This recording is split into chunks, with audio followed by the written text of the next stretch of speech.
Par rapport à la pauvreté au travail, les facteurs majeurs, ce sont le travail à temps partiel d'une part, et d'autre part, la discontinuité des emplois. Je dis bien discontinuité des emplois et non pas discontinuité de revenus. Les personnes passent d'un emploi précaire au chômage, du chômage à un autre emploi précaire. Et donc, ce qui est en cause derrière cela, c'est le niveau très bas des indemnités de chômage et toutes les restrictions que l'on a apportées ces derniers temps aux indemnités de chômage. Donc, cela est un facteur tout à fait important, à savoir le niveau du revenu, et en particulier en ce qui concerne les passages au chômage, le niveau des indemnités de chômage. Ensuite, la question du travail à temps partiel, tout particulièrement pour des ménages monoparentaux, ça concerne tout particulièrement les femmes, et on voit bien que les femmes sont plus touchés par la pauvreté au travail que les hommes. Et le travail à temps partiel en est une explication véritablement importante. Or, l'allocation universelle accentue ces deux domaines. D'une part, elle ne touche pas les minima sociaux, puisqu'il s'agit toujours d'une allocation qui est d'un niveau relativement insuffisant. 600 €, dit-on ici.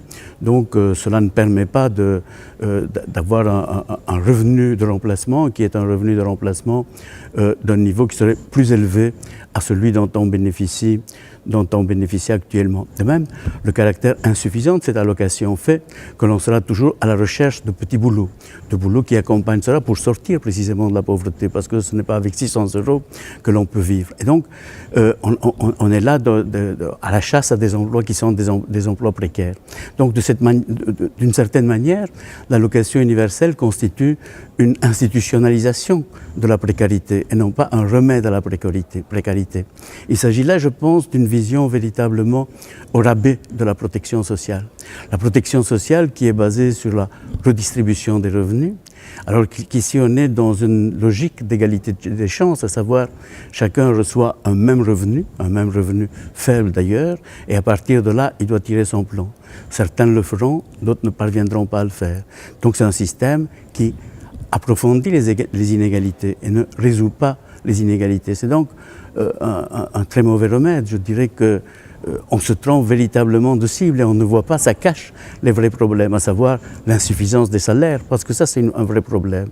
Le fait que les indemnités, les revenus de remplacement sont bas et ne font que baisser alors qu'il faudrait les remplacer. Qu'il y a un certain nombre de personnes qui sont exclues du bénéfice de la sécurité sociale, qui n'ont pas de revenus et donc qui devraient avoir un revenu suffisant et digne. Et 600 €, ce n'est pas un revenu suffisant et digne. On est toujours là en dessous du seuil de la pauvreté. Donc, sur toutes ces questions, on peut dire que non seulement ça ne répond pas au problème de la pauvreté produite par le travail, mais à mon avis, ça les aggrave profondément.